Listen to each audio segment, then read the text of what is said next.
حضور جو ہمارا ادارہ ہے یہ دینی ادارہ ہے، جامعۃ المدینہ، جس میں عالم کورس کروایا جاتا ہے۔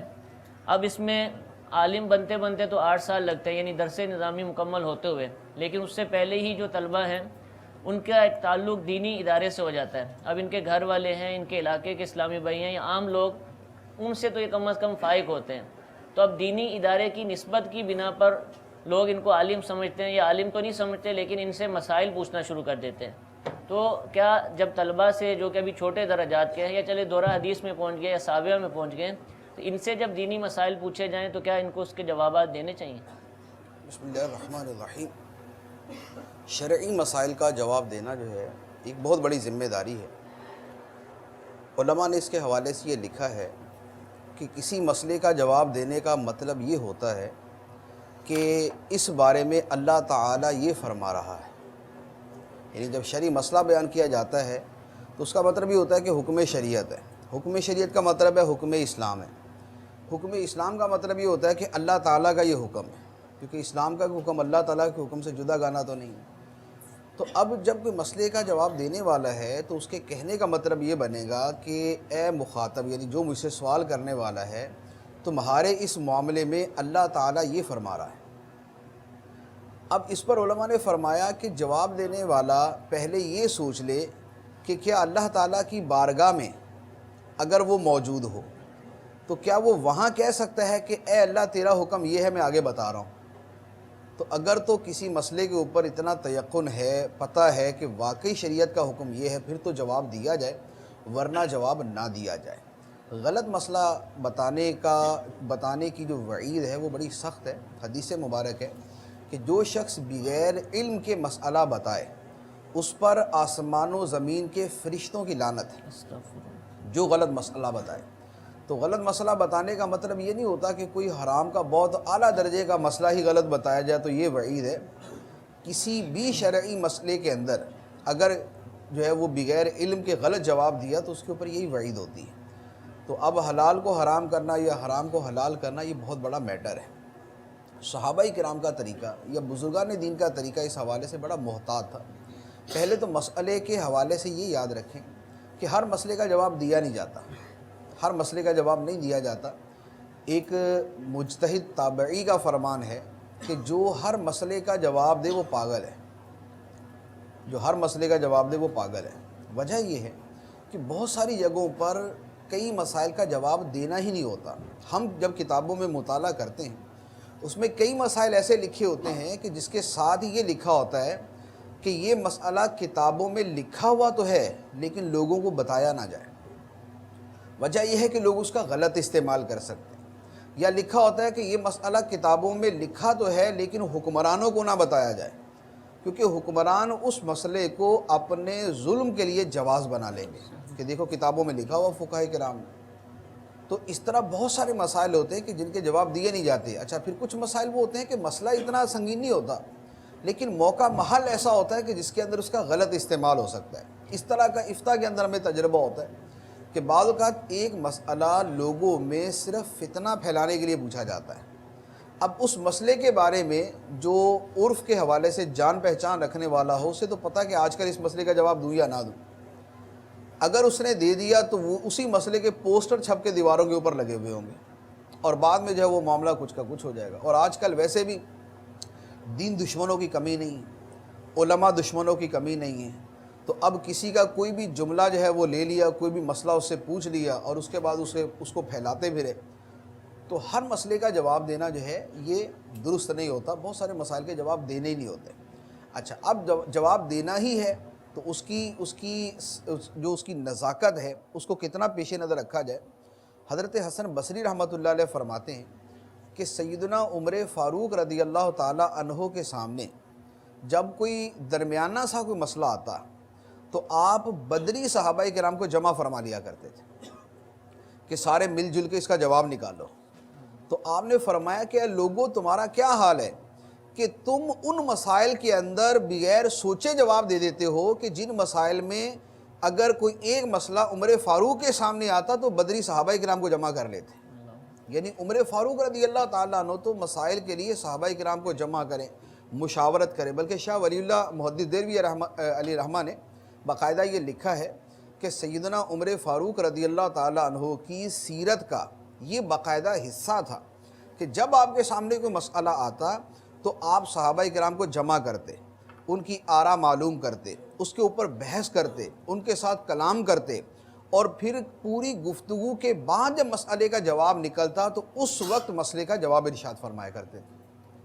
اسی طرح ایک اور بزرگ کا فرمان ہے، عبد الرحمن بن ابی لیلہ، یہ بہت بڑے تابعی بزرگ ہیں، انہوں نے فرمایا کہ میں نے ایسا زمانہ دیکھا ہے کہ انصاری صحابہ کرام ان کا 120 افراد کا گروپ ہوتا تھا، یعنی 120 اگر انصاری صحابہ ہوتے، ایک سے مسئلہ پوچھا جاتا وہ کہتا جی ان سے پوچھ لیں، دوسرے سے پوچھتے تو وہ کہتا نہیں ان سے جا کے پوچھیں، ان سے جا کے پوچھتے تو وہ اگلے کے پاس بھیج دیتا، وہ 120 افراد کے پاس گھوم کا مسئلہ دوبارہ پہلے کے پاس آ جاتا تھا۔ یعنی ہر آدمی مسئلے کا جواب دینے سے ڈرتا تھا کہ میں مسئلے کا جواب نہ دوں، دوسرا میری طرف سے کفایت کر دے، اس لیے کہ مسئلے کا جواب دینا کوئی معمولی بات نہیں ہے۔ اب ہمارے ہاں جتنا ایک شوق ذوق جو ہے نا وہ پیدا ہو گیا ہے مسائل کا جواب دینے کا، پوچھنے کا اتنا شوق نہیں ہے جتنا جواب دینے کا ہے۔ یہ بڑا خطرناک معاملہ ہے، یہ وہ قرب قیامت کی نشانیوں میں سے ہے کہ علماء اٹھتے جائیں گے اور لوگ جاہلوں کو اپنا سردار بنا لیں گے، اور وہ جاہل جو ہے وہ بغیر علم کے فتوے دیں گے، خود بھی گمراہ ہوں گے، دوسروں کو بھی گمراہ کریں گے۔ تو ہمارے ہاں ایسے لوگوں کی کمی نہیں ہے، ہمارے ہاں جس ٹائٹل کے اوپر ذرا تھوڑی سی اٹریکشن ہوتی ہے معاشرے کے اندر، لوگ اسی ٹائٹل کے ساتھ بیٹھ جاتے ہیں۔ مثال کے طور پہ پہلے مولوی کا لفظ بڑا عزت والا تھا تو ہر تیسرا بندہ ساتھ مولوی لکھنا شروع ہو گیا، پھر مولوی کا لفظ تھوڑا سا نیچے آ گیا، مولانا ذرا اوپر آ گیا، اب ہر کوئی مولانا بننا شروع ہو گیا، پھر مولانا نیچے آ گیا، علامہ صاحب آ گئے تو اب علامہ صاحب بننا ہر کوئی شروع ہو گیا، اب علامہ صاحب بھی تھوڑے سے نیچے آ گئے، اب مفتی کا لفظ ذرا زیادہ معزز ہو گیا تو اب ہر تیسرا بندہ مفتی۔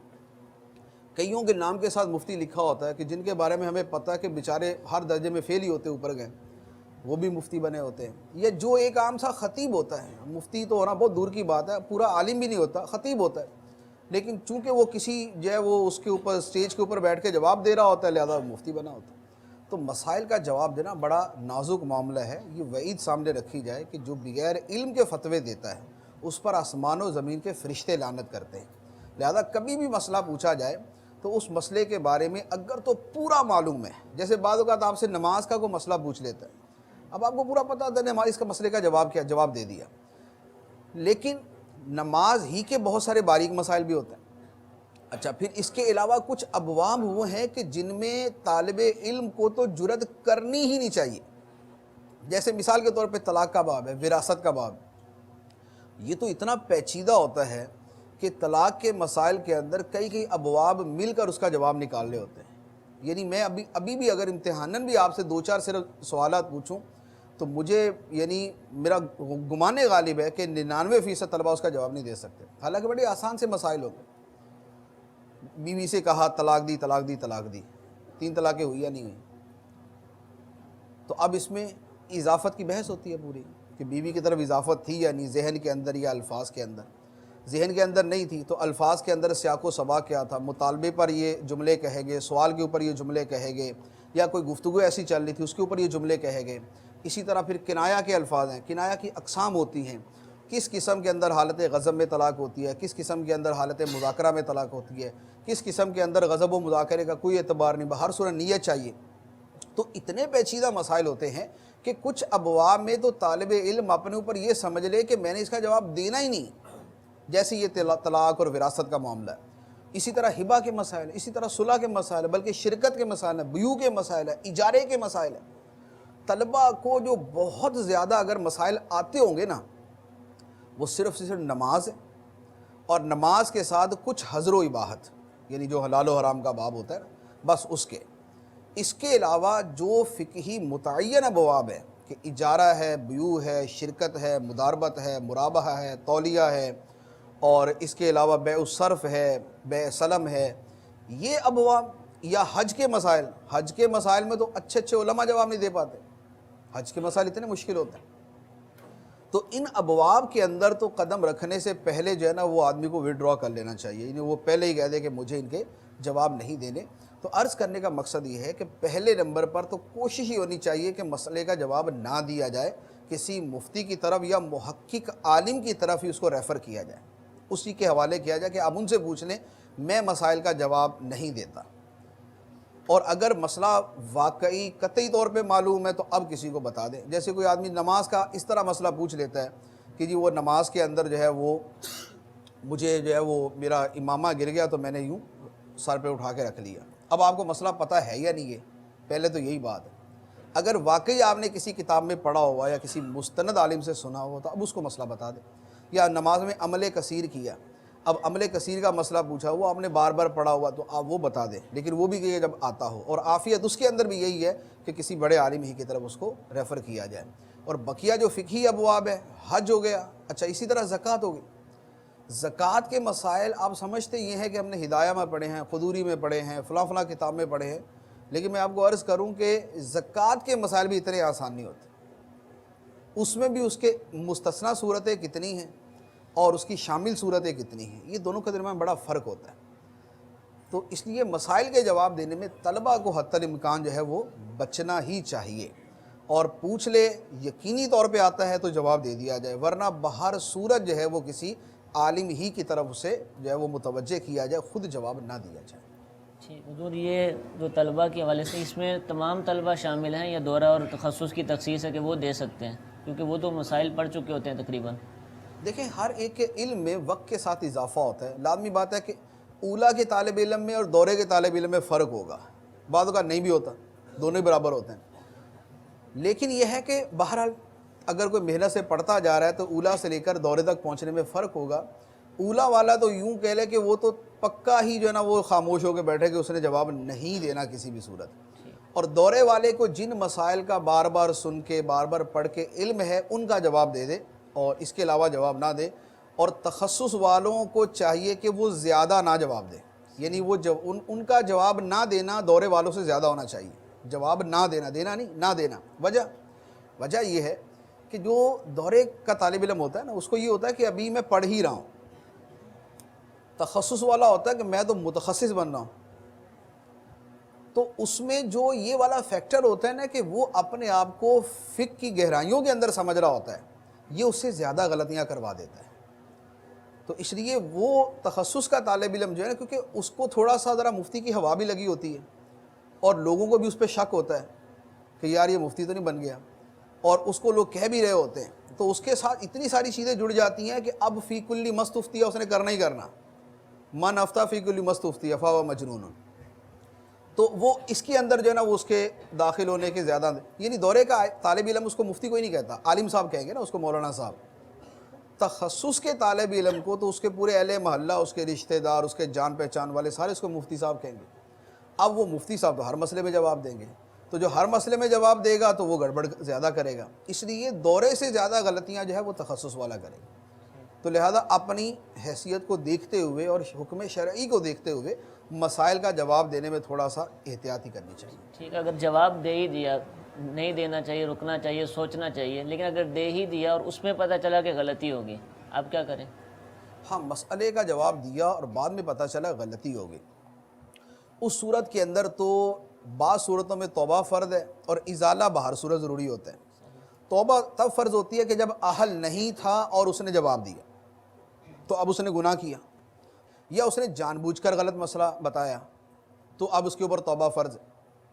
اور اگر ایک واقعی عالم ہے اور اس نے اپنی طرف سے پوری کوشش کے ساتھ مسئلے کی تحقیق کے بعد جواب دیا، اب اس سے غلطی ہوئی، اب وہ گناہ گار تو نہیں ہوتا، کیونکہ وہ جو ہے کہ جس نے پوری کوشش کی تو اس کے لیے ایک اجر ہے اگرچہ خطا کرے، اب وہ گناہ کے زمرے میں نہیں آئے گا، لیکن ازالہ اس پر ضروری ہوگا۔ ازالہ اس لیے ضروری ہوگا کہ اس پر گناہ تو نہیں ہوا، لیکن جس کو اس نے مسئلہ بتایا وہ تو حکم شرع سمجھ کے ساری زندگی اسی پہ عمل کرتا رہے گا، اور وہ آگے لوگوں کو یہی بتائے گا کہ میں نے فلاں عالم صاحب سے مسئلہ پوچھا تھا اور انہوں نے یہ جواب دیا، تو لہذا اس کے اوپر ازالہ ضروری ہے۔ اس لیے غلطی ہو جائے تو فوری طور پہ ایک تو اس مسئلے سے رجوع کرنا، اور رجوع کرنے کے ساتھ اس کا ازالہ کرنا۔ رجوع یہ ہے کہ فوراً کہہ دے کہ یہ مجھ سے غلطی ہوئی ہے، اور ازالہ یہ ہے کہ جہاں تک ممکن ہو سکے جس کو وہ مسئلہ بتایا تھا اس کو جا کے صحیح مسئلہ بتا دے۔ ایک بزرگ کا میں نے واقعہ پڑھا، احناف کے کوئی بہت بڑے یعنی مجتہدین میں سے ایک بزرگ گزرے، ان سے کسی مسئلہ بیان کرنے میں غلطی ہو گئی، بغداد میں رہتے تھے، تو اب مسئلہ بیان کرنے میں غلطی ہوئی تو اب وہ پریشان ہو گئے. بعد میں یعنی ان کو سمجھ آ گیا کہ مسئلہ تو مجھ سے غلط بیان ہو گیا. لوگوں سے پوچھا کہ میں اس بندے کو کیسے تلاش کروں جس کو میں نے غلط مسئلہ بیان کر دیا. لوگوں نے کہا حضور شہر اتنا بڑا ہے, لاکھوں لوگ رہتے ہیں, اس کا کیسے پتہ چل سکتا ہے؟ ایک طریقہ ہے کہ اکثر و بیشتر لوگ دریائے دجلہ کے اس پار سے اس پار اور اس پار سے اس پار آتے جاتے ہیں. دن کے وقت یعنی اکثر و بیشتر آبادی اس طرح ادھر سے ادھر آتی جاتی ہے. آپ اگر دجلہ کے پل کے اوپر کھڑے ہو کر اعلان کرتے رہیں تو پھر ہو سکتا ہے کہ کسی کو جس نے سنا ہے وہ بھی گزر اور وہ بھی سن لے کہ میرے مسئلے کا جواب یہ ہے. تو وہ بزرگ 3 دن تک دریائے دجلہ کے پل کے اوپر کھڑے ہو کر اعلان کرتے رہے کہ فلاں دن ایک بندے نے مجھ سے یہ مسئلہ پوچھا ہے اور یہ مسئلہ غلط ہے. صحیح مسئلہ یہ ہے, اگر آپ میں سے کسی نے پوچھا تھا جو گزر رہے ہیں تو وہ سن لیں, اور اگر کسی کو یہ پتہ ہو کہ مجھ سے کس نے مسئلہ پوچھا ہے تو خدا کا واسطہ اس کو جا کے بتا دیں. 3 دن تک دریائے دجلہ کے پل کے اوپر وہ یہ کھڑے ہو کر اعلان کرتے رہے. اور یہ حقیقت یہ ہے کہ اصل احتیاط اسی کا نام ہے, رجوع اور ازالہ اسی طرح ہوتا ہے کہ اتنے عرصے تک اس کے حوالے سے اعلان کیا جائے کہ یقین کامل ہو جائے یا ظن غالب ہو جائے کہ جس کو غلط مسئلہ بتایا تھا اس تک صحیح مسئلہ پہنچ چکا. سیدنا عمر فاروق رضی اللہ تعالیٰ عنہ کا ایک واقعہ بڑا مشہور ہے. آپ ممبر پر تشریف فرما تھے, امیر المومنین تھے, تو آپ نے واعظ کرتے ہوئے ارشاد فرمایا کہ اے لوگو اپنی عورتوں کے مہر زیادہ نہ رکھا کرو. تو ایک عورت کھڑی ہو گئی, اس نے کہا کہ اے عمر تم مہر کم کرنے کا حکم کیسے دے سکتے ہو جبکہ اللہ نے اجازت دی ہے؟ قرآن پاک کی آیت ہے وَآتَيْتُمْ إِحْدَاهُنَّ قِنْطَارًا فَلَا تَأْخُذُوا مِنْهُ شَيْئًا, کہ اگر تم ان کو ڈھیروں ڈھیر بھی دے چکے ہو تو واپس نہ لو. تو یہ مہر بھی اس کے اندر شامل ہے. تو جب اس عورت نے قرآن کی آیت پڑھی, عمر فاروق رضی اللہ تعالیٰ عنہ ممبر پر بیٹھے ہوئے اور سامنے صحابہ اور تابعین کا مجمع موجود ہے, عمر فاروق رضی اللہ تعالیٰ عنہ نے اسی وقت کہا اے عمر ہر بندہ تم سے زیادہ سمجھدار ہے, ہر آدمی تم سے زیادہ سمجھدار ہے. اور پھر لوگوں سے فرمایا کہ اے لوگو جو مہر چاہو مقرر کرو تمہیں اجازت. یعنی وہیں پر مسئلہ بیان کیا, کسی نے غلطی بیان کر دی, اسی وقت سب کے سامنے اپنے آپ کو ڈانٹتے ہوئے اس مسئلے سے رجوع کر لیا.